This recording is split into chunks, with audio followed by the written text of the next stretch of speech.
everyone, welcome to Career Class. So, আজি আমাৰ daily current affairs video to আৰম্ভ কৰা আগতে এইখিনিতে এটা important announcement আছিলে Career Class এ main specific এটা power pack package লৈ আনিছে যিহেতু APSC prelims already হৈ গল আৰু APSC tentative calendar অনুসৰি mains তেওঁলোকে conduct কৰিব জুন or জুলাই সো সেই ক্ষেত্ৰত আমি এতিয়াৰ পৰা আমাৰ প্ৰস্তুতি চলাই নিব লাগিব ৰাইট সো আমাৰ Career Class এ এইখিনি package lo ana hoise jot main stage series apnaloke avail koribo paribo at 7000 jot thakibo 4 khon koi papers per set 4 khon koi paper thakibo right aru the cherry on the top is that apnaloke within 48 hours gute feedback hini lobo paribo right so apnaloke keneke test series to likhise kiman attempt korise aru ki enhancement or provision gute khini feedback apnaloke within 48 hours pabo logote mains guidance etao lo ana hoise So, সম্পূৰ্ণ ৰূপে আপোনালোকক নাৰ্চাৰ কৰা হ'ব 2 ক্লাसेस daily থাকিব আৰু 9000 ত আপোনালোকে এটো avail কৰিব পাৰে আৰু এটা কম্বো পেকেজ লৈ আনা হৈছে য'ত টেষ্ট সিৰিজ আৰু মেইনছ গাইডেন্সও আপোনালোকে পাব ফৰ 15000 ৰাইট আৰু যদি আপোনালোকে ভাবিছে যে মোৰ GS2 বা GS1 এখিনি মোৰ ঠিকে আছে বাট মই এথিক্স বা ইন্টাৰনেশ্যনেল ৰিলেশনছ এনেকুৱা কিছুমান ইন্ডিভিজুৱেল সাবজেক্ট লব বিচাৰিছো সেই ক্ষেত্ৰটো আপোনালোকৰ কাৰণে এনেকুৱা সুবিধাজনক কৰি 2500 দি আপোনালোকে ইন্ডিভিজুৱেল সাবজেক্টছ খিনি এভেইল কৰিব পাৰিব লগতে যদি আপোনালোকে ভাবে যে দুটা সাবজেক্ট মই লও তেতিয়াও আপোনালোকে এভেইল কৰিব পাৰিব ফৰ 4000 ৰাইট সো এই গুটি প্যাকেজ খিনি আপোনালোকৰ জেনেকে ইন্টাৰেষ্ট খিনি এলাইন হয় ৰাইট যেখিনি আপোনাৰ প্ৰয়োজন হয় হেখিনি এভেইল কৰিবলৈ হলে আমাৰ এই তলত দিয়া নম্বৰটোত আপোনালোকে কল কৰিব পাৰে ৰাইট আৰু কিবা যদি কোৱেৰিও থাকে সম্পূৰ্ণৰূপে আপোনালোকক কোঅপাৰেট কৰা হ'ব ঠিক আছে অলৰাইট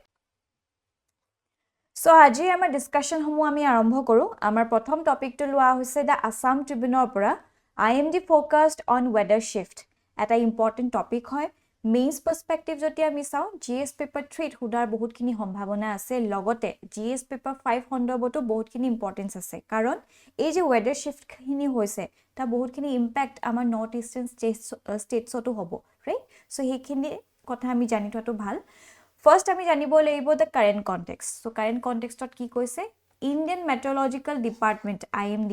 So, IMD forecast কৈছে এই বছৰ আমাৰ ভাৰতত above normal rains হ'ব, right? After the gap of 8 years. So, এইবিলাক important. So, ইয়াৰ কি impact হ'ব, কিয় হৈছে কি কথা গুটেখিনি আমি এতিয়া বুজিম. Alright? So, first, আমি চাই লওঁ যে IMD কি monsoon forecast কৈছে, right? So, IMD has predicted that the country will receive 106% of the long-term average rainfall, right? So, ite LPA কি হয়? So, LPA হৈছে যে it refers to the average rainfall recorded over a specific region during a given time interval, যে সাধাৰণতে month or a season, average over a long period typically spanning 30 years or more, right? So, যদি আমাৰ ভাৰতত 30 বছৰৰ ক্ষেত্ৰত কিমানখিনি বৰষুণ হৈছে হয়তো কিতিবা কম আহিব পাৰে কিতিবা হয়তো 90 সেন্টিমিটাৰ হ'ব পাৰে কিতিবা 60 সেন্টিমিটাৰ হ'ব লাগে পাৰে ৰাইট সো এই 30 বছৰত কিমানখিনি হৈছে তা এভাৰেজ এটা উলৱা হয় সো এই বছৰ দেখা হৈছে যিমানখিনি এভাৰেজ আছে তাৰ 106% এবাৰ ৰিসিভ কৰিব বুলি কোৱা হৈছে ৰাইট আৰু লগতে error of approximately 5%. So 5% ইফাল হ'ব পাৰে but more or less ইমানখিনি predict কৰা হৈছে so আমি এনেকুৱা ডাটা ব্লক যদি হ্যান্ডি কৰি ৰাখো আমাৰ আনসাৰ যদি দিব পাৰো আমাৰ আনসাৰটো বহুতখিনি weight হৈ পৰিব right so the LPA for the period between June and September is 87 centimeter and is calculated in as the average rainfall between 1971 to 2020 right so 71 or পৰা 2020 ভিতৰত যিমানখিনি এভাৰেজ ৰেইনফল দেখা পোৱা গৈছে সো 87 সেন্টিমিটাৰ ধৰা হৈছে right so by this calculation it means that there would be 92.2 centimeter of rainfall across India so হেতু কথা আমি তে গম পাইছো আৰু লগতে আমি কিটা ক'ব পাৰো যে বহুত বেছি ৰেইনফল হৈছে বা কম ৰেইনফল হৈছে সো কিছুমান ক্যাটেগৰিজ দিয়া আছে of rainfall so large excess কিটা আমি ক'ব পাৰো যেতিয়া হি যে আমি কৈছো লং পিৰিয়ড এভাৰেজৰ যদি 60% অধিক হয় তেতিয়া লাৰ্জ এক্সেস বুলি কোৱা হয় ঠিক আছে সো এইখিনি মনত থব আৰু যেতিয়া 20% to 59% of LPA হয় so হেতু এটা excess আৰু normal সাধাৰণতে -19% to +19% of LPA deficient যে একেবাৰে কম হৈছে drought নিচিনা অৱস্থা so -59% to -20% of LPA হয় right আৰু large deficient যদি আমি চাওঁ -99% to -60% of the LPA right so these are the categories of the rainfall all right so trend analysis to jodi ami saw of rainfall patterns ami gom pam je notable increase in the southwest monsoon in 55% of India's sub district mainly due to short duration heavy rainfall right so ekhini ami kom paiso logote increase in frequency of rainfalls days in nearly 64% of the sub districts leading to flash floods right so flash floods ami bahut bar dekhisu news ot ahiye ase so ei blakor khetrot jihetu okoman weather change hoise right so he etar folot enmi enoka flash floods blak dekhisu logote a decrease in rainfall observed in 11% of the sub districts particularly in regions crucial for Indian agriculture output like ours right so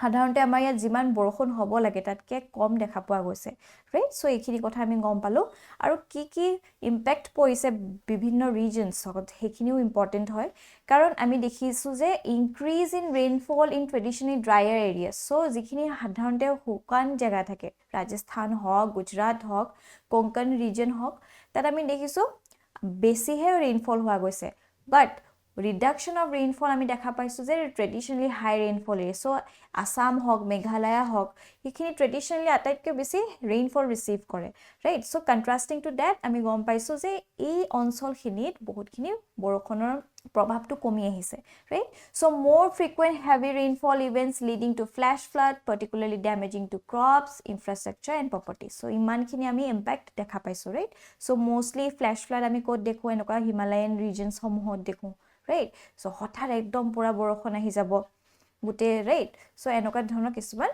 situations dekha paisu impact dekha paisu so is enoka dhonor weather shift hoise so tar folot bahut khini concerns ahi poise right jene dhorok vulnerability of kharif crop jihetu amar krishi pradhan desh right bahut oncholor jene amar Assam ami ki koru এই যে বৰখনক কানে natural ওয়াটাৰৰ ক্ষেত্ৰতে আমি dependent হৈ থাকো হে বৰখন জাক মনসুনৰ হৈ পা কাৰণ আমি আপোনালোকে দেখিছে চাগে গ্ৰাউন্ড ওয়াটাৰ এক্সট্ৰাকচন সাধাৰণতে ইমান নকৰো ৰাইট যত আপোনালোকে যদি দেখে হৰিয়ানা হক পঞ্জাব হক তেওঁলোকে খুব গ্ৰাউন্ড ওয়াটাৰ এক্সট্ৰাকচন কৰে কন্ট্ৰাৰি টু দ্যাট আমাৰ অসমত বা নৰ্থ ইষ্টাৰ্ণ ৰিজনছত আমি এই বৰখনৰ পানীটোতে আসলে ডিপেন্ডেন্ট হৈ থাকো ৰাইট সো এতিয়া যদি বৰখন কম হয় সো এই ক্ষেত্ৰত কি হ'ব বহুতখিনি amar prabhav poribo so including rice maize pulses and millets to ongoing weather vagaries right that's a potential impact on food security hoi poribo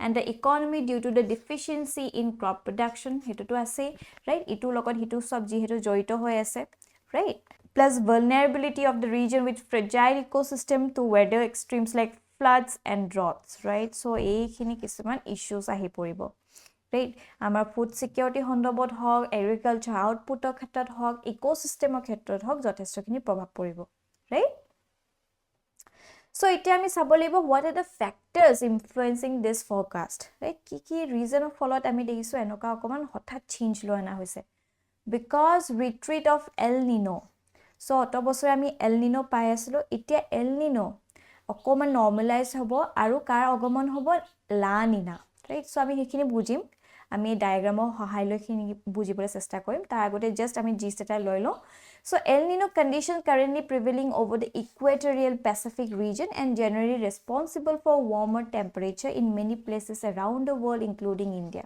right so is El Nino karone amar bharator ami dekhisu iman beshi gorom hoi ase both situations bilak ba climate change ami dekha paisu right so we're likely to weaken to neutral El Nino southern oscillation jitu enzo ami ko right southern oscillation ki hoy mostly Pacific region ote hoy right so jeneke ekhini ami diagramor hohai lo bujim so El Nino enso hoise El Nino southern oscillation so the warming phase of enso cycle is also known as El Nino and its cooling phase is known as La Niña right our La Niña condition kotha jodi sao it's likely to develop during the second half of monsoon season eto morthobo second half of monsoon season So it is characterized by the unusual cooling of the central and east central equatorial Pacific Ocean, right? So এতিয়া আমি with the help of diagram বুজিবলৈ চেষ্টা কৰিম।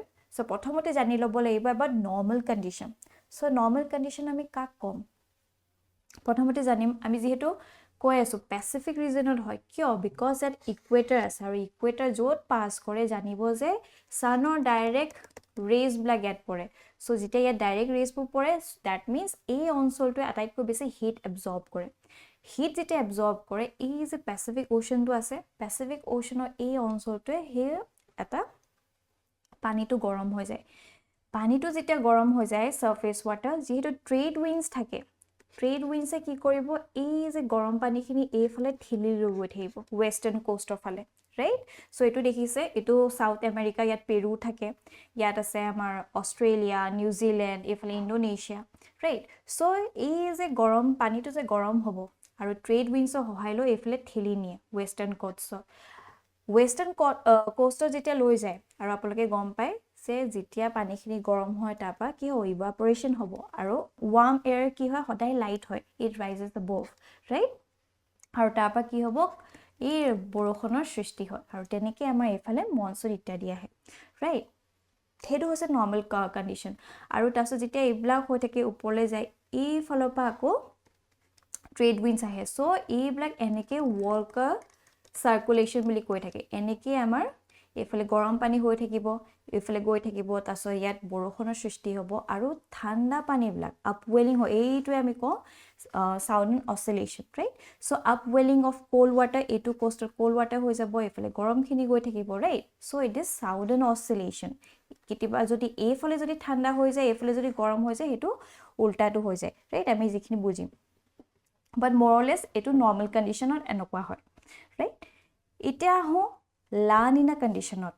চ' লা Niña কণ্ডিশ্যনত কি হয়, সেই একেধৰণৰে হয়, বাট দ্য থিং ইজ ইটছ মোৰ এগ্ৰেভেটিং, ইণ্টেনচিটিটো আৰু হায়াৰ হয়। চ' ষ্ট্ৰং ট্ৰেড উইণ্ডছ থাকে, যিহেতু কৈছোঁ এই অঞ্চলটোত অকণমান গৰমৰ সৃষ্টি হয়, অকণমান ৱাৰ্ম হৈ যায়, আৰু যেতিয়া ইনক্ৰিজ ট্ৰেড উইণ্ডছ দেখা পোৱা যায়, বহুত ষ্ট্ৰং ট্ৰেড উইণ্ডছে কি হ'ব পূৰা থ্ৰাষ্ট দি কিনি এইফালে লৈ যায়। চ' যিমানখিনি ইণ্টেনচিটিত বৰষুণ হয় বা যি হওক সেইখিনি বহুত বেছি ইণ্টেনচিটিত আহে, ৰাইট? এইখিনি দেখিছে ইকুৱেটাৰ, এইখিনি গোটেই ইণ্ডোনেছিয়া, এইফালে অষ্ট্ৰেলিয়া হয়, আৰু ইয়াতে মাডাগাস্কাৰ সেই কোষ্টটোত যেতিয়া তেওঁলোকে কণ্ট্ৰেক্ট কৰে, তাৰপিছত আমাৰ ভাৰতত কি হয় এনেকুৱা ধৰণৰ মনচুনৰ সৃষ্টি হয়, ঠিক আছে? চ' লা নিনা কণ্ডিশ্যন এইটোৱে হয়, নৰ্মেল যেনেকৈ হয় তেনেকেই হৈ থাকে, বাট ইয়াত বেছি এগ্ৰেভেট কৰি দিয়া হয়, বেছি হাই ইণ্টেনচিটি হয়, right? whereas contrasting to this L নিনো আমি যদি চাওঁ কেতিয়াবা কি হয়, এই যে আমি যিহেতু কৈছোঁ পেচিফিক ৰিজনত হয় আৰু ইয়াত ৱাৰ্ম হৈ যায় ৱাটাৰটো, কেতিয়াবা ট্ৰেড উইণ্ডছ উইক থাকে, চ' তেওঁলোক ইমান সবল নহয় যে এই যে ৱাৰ্ম ৱাটাৰখিনি সেইখিনি ঠেলি নিবলৈ তেওঁলোকৰ ওচৰত ইমানখিনি শক্তি নাথাকে। চ' ইন ডেট কেছ কি হয়, এই যে ৱাৰ্ম ৱাটাৰখিনি থাকে সেইখিনি বেক কৰে এই সাউথ আমেৰিকান কোষ্টৰ ফালে, ৰাইট? পেৰু হওক এইফালে উল্টা বেক ফায়াৰ কৰে। চ' ইয়াত যেতিয়া গুচি যায় গোটেই ছিষ্টেমটো উল্টা হৈ যায়, যিহেতু আমি দেখিছোঁ নহয় কেনেকৈ আপৱেলিং অফ কোল্ড ৱাটাৰ এইফালে হৈছিলে, ৰাইট? এইফালে ৱাৰ্ম ৱাটাৰ হৈ থাকে, বাট ইয়াত উল্টা হৈ যায়, এইফালে কোল্ড ৱাটাৰ থাকিব আৰু এইফালে গৈ কিনি ৱাৰ্ম ৱাটাৰ হৈ থাকিব। চ' তাৰ ফলত কি হয়, বৰষুণ ইয়াত নহয় এইফালে কোষ্টত হয়, আৰু আমাৰ ইয়াত আমি কিছুমান ড্ৰট দেখা পাম, ৰাইট? বহুত বেছি গৰম আমি ফেচ কৰিম, এনেকুৱাবিলাক হৈ থাকে। চ' এতিয়া কথাটো হ'ল এই যে এল নিনো কণ্ডিশ্যনটো আছে, এল নিনো কণ্ডিশ্যনটো এতিয়া ৰিট্ৰিট কৰিছে, ৰাইট? নিউট্ৰেল হ'বলৈ চেষ্টা কৰিছে, তাৰ ফলত আমি এতিয়া দেখিছোঁ লা নিনা কণ্ডিশ্যনৰ আগমন হ'ব, আৰু সেই ক্ষেত্ৰত আমাৰ বহুত বেছি অত্যাধিক বৰষুণ আমি লাভ কৰিম বুলি কোৱা হৈছে, ৰাইট? চ' এইটো আছিলে অল এবাউট লা নিনা এণ্ড এল নিনো, right? Now, based on this topic, এটা মেইনছ পাৰ্সপেক্টিভ কুৱেশ্যন দিয়া হৈছে, কাইলৈ এই কুৱেশ্যনটো এটেম্প্ট কৰিব, 15 মাৰ্কছৰ হয়, উইদিন 250 ৱৰ্ডছ আপোনালোকে প্ৰেক্টিছ কৰি চাব পাৰে। মুভিং ফৰৱাৰ্ড, আমাৰ নেক্সট টপিকটো লোৱা হৈছে দ্য আছাম ট্ৰিবিউনৰ পৰা আছাম চ'লাৰ প্ৰজেক্ট। এইটো এটা ইম্পৰ্টেণ্ট টপিক হয়, GS পেপাৰ 3 সন্দৰ্ভত ইম্পৰ্টেণ্ট, লগতে GS paper 2 government initiative plus GS paper 5 সন্দৰ্ভতো বহুতখিনি ইম্পৰ্টেঞ্চ আছে, right? current context to ami bujo. See, the proposed Assam Solar Project marks a significant step towards accelerating the transition to renewable energy in the state. Very important. Energy hawk, renewable energy hawk. Ebla bahut kini significant topic hoy, right? Hekane ami jani thoto bhal.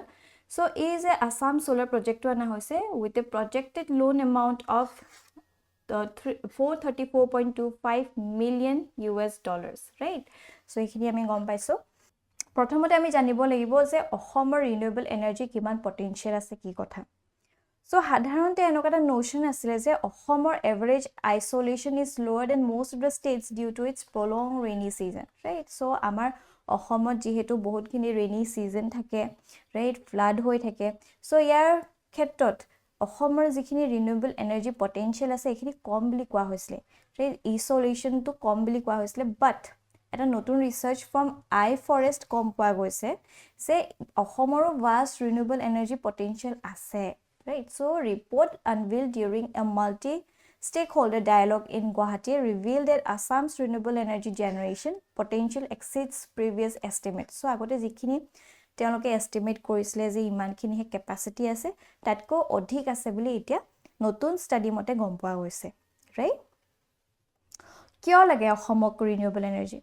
That is because Assam is the second largest state in northeastern India with a significant economy, right? Our economy kon bahut kini significance hold kore aru despite its economic potential amara Assam bahut kini economic potential, still we are facing a lot of challenges including low per capita GSDP, right? So yet koa hoise ami as a whole jodi ami per capita energy consumption to 4 times loke jodi ami bridhi koru, so ki hobo tete ama healthy eta human development index etao gothon hobo, so ama energy consumption korao bahut kini importance ase, right? So the state's strategic importance is fostering trade and connectivity links with Southeast Asia underscores the need of sustainable energy solutions. Very important. Jehetu ami Act East policy kotha aploke nichhoy hunise. So trade establish koribole hole ba connectivity links bilak establish koribole hole amak energy bahut khini proyojon ase, right? So he khetrot joti ami sustainable energy solutions homo long jeneke renewable energy khetrote ho, so bahut khini amak augment koribo. So I forestor mote Assam electricity demand will double by 2030. So eta dangor statement paiso ami ekhini kotha kobar handy koi likhi thoi dibo paru, right? So is a double hobo by the year 2030. To meet this demand, Assam needs to add nearly 3,000 megawatt of renewable energy capacity by the year 2026 and 2027, and an addition of 5,000 megawatt by 2031 and 32. Right? They say so. Kiman khini asole importance ase. Kiman khini ama gap already ase. Right? So he khetrot amar bahut kini proyojon hoy ase electricity homo renewable hok ba enoka sustainable energy solutions adapt korat, all right? So a hondabod Assam Solar Project ana hoise. So yar kotha joti ami sa Assam Solar Project aims to accelerate the transition to renewable energy in the state. Very important. So ami joti enoka dhonor proshno pao renewable energy khetrot transition koribole ki steps amar Assam sarkare loise tite ami a Assam Solar Project kotha definitely mention koribo paru. So it has a projected loan amount of USD $434.25 million from ordinary capital sources, and the project focuses on scaling up Assam Solar Photovoltaic. They say enoka dhonor jiblak thake capacity to contribute to energy security and meet renewable energy obligations set by both central and state government. যদি আমাক খুদে পঞ্চামিত স্ট্ৰেটেজি ক্ষেত্ৰত কিমানখিনি আগবাঢ়ি আছে তেতিয়া আমি এইবিলাক মেনশন কৰিব পাৰিম যে অসমেও এনেকুৱা ধৰণৰ কেনেকৈ যোগদান দিছে কেনেকৈ, right? So it is important. আৰু কি কম্পোনেণ্ট অফ দ্য প্ৰজেক্ট আমি যদি চাওঁ, so construction of 500 megawatt grid connected solar PV facility in Karbi Anglong. Very important, এইখিনি হেণ্ডি কৰি ৰাখিব। আমি প্ৰিলিমছৰ পূৰ্বেও এইখিনি ডিছকাছ কৰিছিলোঁ, ৰাইট? সো এইখিনি জানি থোৱাটো ভাল। লগতে ইন্ট্ৰোডাকশ্যন অফ প্ৰাইভেট সেক্টৰ পাৰ্টিচিপেশ্যন চাওক, PPP, ৰাইট? সো এইখিনি ইম্পৰ্টেণ্ট যে private sector participate kora hoise in the construction, operation and maintenance and investment. So PPP related any prosto jodi hude tete ami ekhini development kothao mention kobo parim, right? Renewable energy loat keneke hohay hoise baki kotha, লগতে development of pilot grid connected battery storage installation to test grid stability and frequency regulation, right? And etu to gom paiso implementation of distribution system enhancement works in Karbi Anglong and Dima Hasao district. So yar pa ami ki gom paiso ei Karbi Anglong hok ba Dima Hasao district hok he অঞ্চল tot electricity অকমান scarcity থাকে so that এই block ডেভেলপমেন্টৰ ফলত rural area to energy provide kora hoise, right? Electricity provide kora hoise.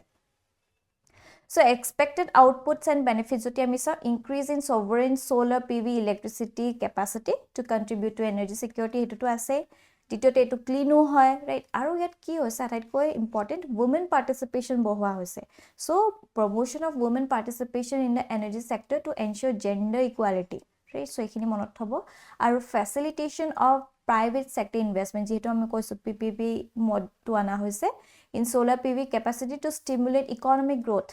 He jeto gap eta asle he PPP sector to gute boost up koribo.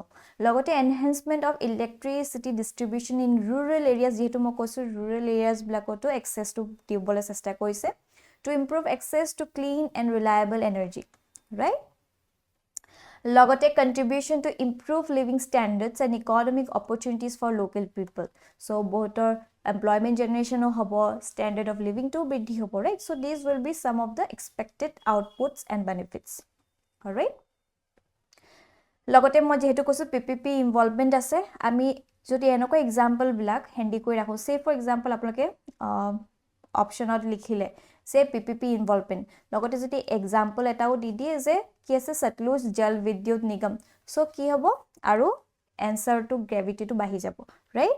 So Satluj Jal Vidyut Nigam sign a memorandum of understanding with Assam Power Distribution Company Limited to develop 1000 megawatt of floating solar power for next 25 years. So jehetu eblak water body upot float koi thakibo, right? So ekhini kotha jana ase. All right? Logote Azure Power announced the commissioning of 90 megawatt solar project in Assam covering 4 districts, that is Udalguri, Boko, Nogao and Kachar. ঠিক আছে so enoka dhonor ami jodi PPP example olop rakhi thoi dibo paru answer to bahut kini strong hoi uthibo. All right? It is based on this topic at a mains perspective question loana hoise analyze the role of Assam Solar Project in promoting climate resilience and adaptation in the face of changing weather patterns and climate-related risks. Discuss how the project can address energy poverty and enhance electricity access for marginalized community. So, it 15 marks of question within 250 words. Apnaloke practice koi sabo pare. Moving forward, our next topic to lua hoise PIB pora Green Credit Program. Eta important topic hoy. GS paper 300 पर हुदिबो पारे. All right? So current context to ami sao. Recently, the Union Environment Ministry has made significant changes to the norms of Green Credit Program. So Green Credit Program ami bahut bar discuss koisu. Ei hondobot kisman norms homo change koise. So he khetrot ami ekhini jana usit. Right? Prothomate sai lo Green Credit Program nu ki hoy. So it is an innovative initiative launched by the Ministry of Environment, Forest and Climate Change. It is very important. And it was announced under government's lifestyle for environment. It is life movement ami koiso aru joa boso APSC to hudisle here hondobot, right? So GCP aims to create a market-based mechanism for incentivizing voluntary environmental action. So amar individual level joti ami kisman environment related kiba positive impact anibo pisa paro. So it tenoko dhonor vision loi a Green Credit Program to ana hoise. So objective of the Green Credit Program ami joti sa the program aims to incentivize voluntary and environmental actions across diverse sectors. So ami bibhinno khini sector diverse sector joti apnaloke kiba bhal kam korise environmental related, right? So ki hobo apnalokok incentivize kora hobo, right? So it targets various stakeholders such as individuals, urban local bodies, communities and private sector.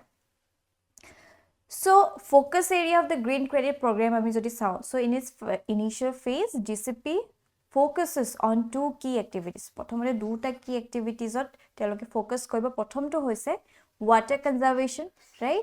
Laru afforestation mane jiman kini plant teloke ropon koribo pare, right? So enoka dhonor ei duta hoise key activities monot rakhibo. Ebar hoyto Green Credit Program kotha hudi dibo pare.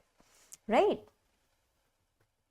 So implementation of the program ami jodi sao keneki implement koribo. So GCP's government's framework is supported by Inter-Ministerial Steering Committee and the Indian Council of Forestry Research and Education, to ICFRE. So it will serve as the GCP administrator. So administrator hisabe kune serve koribo?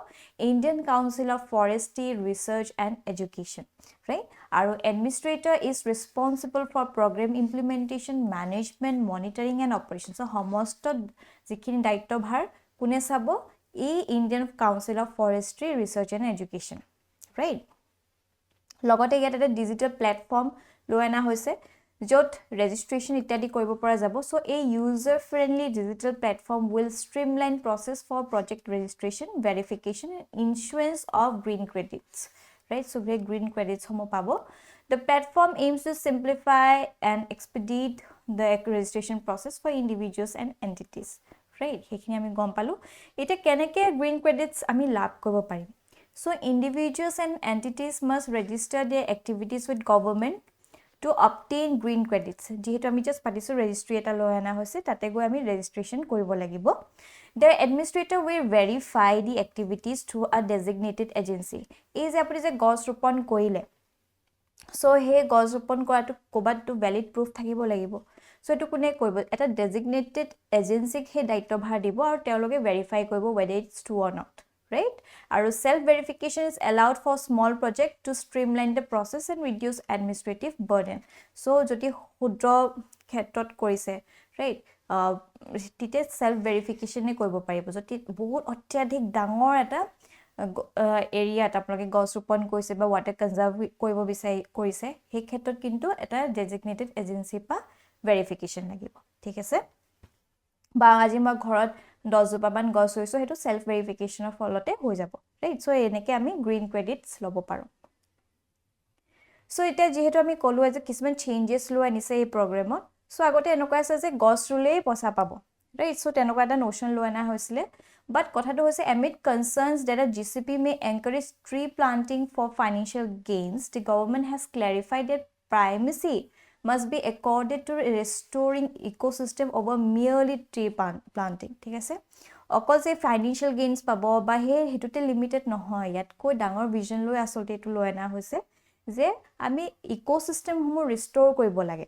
right so preference would be given to indigenous species and naturally grown seedlings would be retained right ekhini monot thobo and the ministry has changed the earlier requirement that there be a minimum of 1100 trees per hectare to quantify a reforested landscape and left it to states to specify them so states ok he night of har dia hoise teloke nije determine koibo je kiman khini koile minimum saplings rubo lage ba ityadi right so ekhini gute jiban conditions bu thakibo state nije specify koribo so the actual afforestation will be carried out by the state forest department so ekhini notun changes lo anise ei program tot all right now moving on to our next topic UN Conference on Trade and Development Times of India pana hoise so enoka topic black ami ama answer introduction hok by black code kobo parim logote prelims khetroto important hoi pore right so ami current context to sound recently UN Conference on Trade and Development reported that India grew by 6.7% in 2023 ঠিক আছে so ami 6.7% ot grow koriso aru koise by 2024 আমি 6.5% expand korim right so hekhini kune project koise UN Conference on Trade and Development right so ekhini kotha ami kobo paru so it is maintaining the status as the world's fastest growing major economy so it a maximum economy jodi sai o bahut khini stagnant ase কিছুমান negative growth দেখাইছে বাট G হক আমাৰ ভাৰতক আমি দেখিছো বহুত ভাল এটা ফেছত grow কৰি আছে ৰাইট সো এইখিনি কথা আমি উল্লেখ কৰিব পাৰো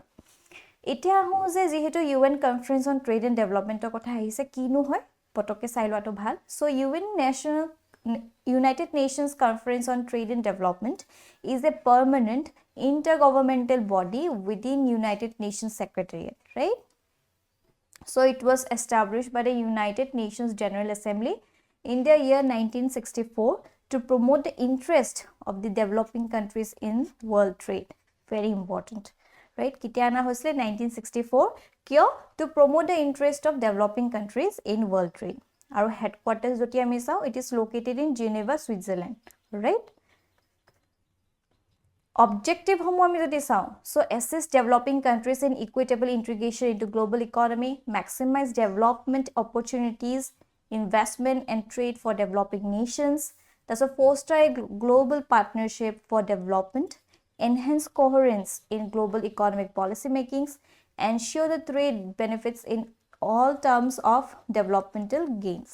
ঠিক আছে আৰু ইম্পৰ্টেন্ট যে কি ৰিপৰ্টস পাবলিশ কৰে যেহেতু UPSC মেইনসো আহি আছে ৰাইট UPSC প্ৰিলিমসো আহি আছে এনেকুৱা টপিক বিলাক important so trade and development report publish কৰে তাৰপিছত ওয়াৰ্ল্ড ইনভেষ্টমেন্ট ৰিপৰ্ট পাবলিশ কৰে least developed countries report publish kore information economy report technology and innovation report aru commodities and development report right so these are some of the significant reports published by United Nations Conference on Trade and Development all right itiar pora apunaloke amar videos buror PDF homo lab koibo paribo amar career class or WhatsApp channel tot goi aru WhatsApp channel to logot joito hobole ei video to tolot jetu description box ase তাতে এটা link provide কৰা হৈছে সেই লিংকটোত click কৰিলে আমাৰ লগত আপোনালোক জড়িত হ'ব পাৰিব আৰু তাতে এক্সাম ৰিলেটেড বিভিন্ন ধৰণৰ PDFs সমূহ এভেইল কৰিব পাৰিব ঠিক আছে অলৰাইট সো এইখিনি আছিল আজি আমাৰ টপিক সমূহ